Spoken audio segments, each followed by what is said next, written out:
As some of you may or may not know, the Legend of Zelda series is one of my favourite game franchises. If you have been watching my video game reviews regularly, then you will have noticed that my second one was Ocarina of Time, as that was the first ever Zelda game I ever played. So it would be logical to review its sequel, Majora's Mask, right? Okay, well, yeah, I suppose it would be logical to do that, but one thing I've noticed with my video game reviews so far is that all of them are 3D games and have been released in the past 20 years. So for this review, I'm going to be travelling back to the past to review A Link to the Past. This was the third Zelda game in the series, released in 1992, 5 years after the previous installment, Zelda 2, The Adventure of Link, which is considered today as the black sheep of the franchise by many Zelda fans because of its nature of side-scrolling, unlike the very first Zelda game released in 1986. But this game went back to the original Zelda formula and made it even better. In the game, you are Link and you are caught in the quest to save Hyrule from an evil wizard. After your uncle is wounded in battle, he gives you his sword and you rescue Zelda in the very first dungeon. Whether this counts as a dungeon, I don't know. You decide. After completing this, she and an elder of Hyrule will send you 3 dungeons. Once you have completed the 3 dungeons you've been sent to, you unlock the Master Sword, which makes its first appearance in the series. After this, you go back to the castle where you started, you defeat the wizard, and that's the game. So that's my review, done. So I hope you enjoyed my review of The Legend of Zelda: A Link to the Past. I thoroughly enjoyed it. Join me for more What? I'm sorry, what are you talking about? What do you mean you hardly talked about the game? But I just did.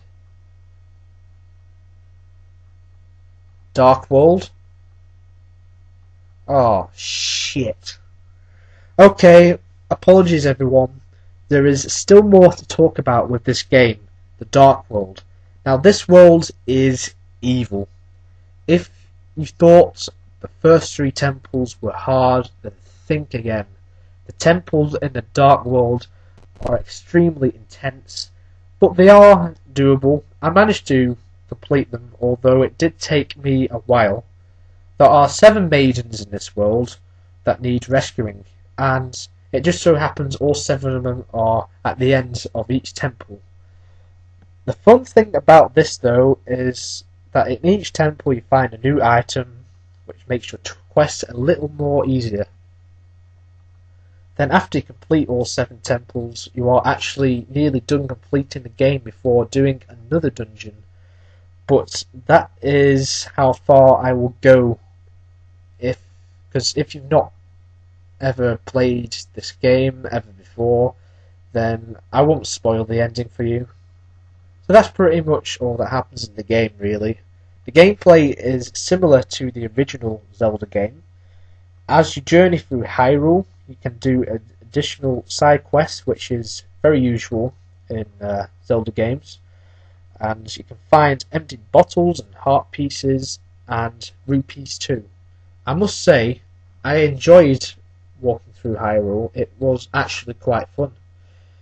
In this game you also have magic meter, so be careful if you use items such as the torch or the fire rod, as it uses up your magic energy and your magic meter will run out. But you can always restore the magic meter by using green or blue potions, which can be found in the northeast area of Hyrule. In this game you can also contain an item known as the Pegasus Boots, which allow you to run faster if you hold down the A button. The enemies are also quite good, as they are really in every other Zelda game, although sometimes it may feel very repetitive in the later dungeons.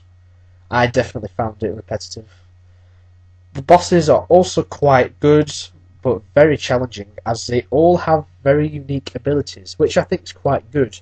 But if you try and kill it with your sword, it doesn't really solve anything, because you might have to kill it with another item. The bosses are also quite good, but very challenging, as they all have unique abilities. Now, that is it. I really am done with this review now of A Link to the Past. So thanks for watching, everyone. If you have this game, then tell me what you think of it. Personally, I think it's one of the best SNES titles to be released on that console, but definitely not my favourite Zelda game, as parts of the game I just cannot stand, especially the Dark World. If you are thinking of getting A Link Between Worlds later this year on Nintendo 3DS, then I would recommend getting this probably on the Wii Shop, on the Wii console. That's if you have a Wii console. It's also coming out later this year on the Wii U console, probably to coincide with the release of A Link Between Worlds. So that's it. Join me again as I will review another video game, whether it is a good game or whether it is a bad game. I hope you're all having a good day.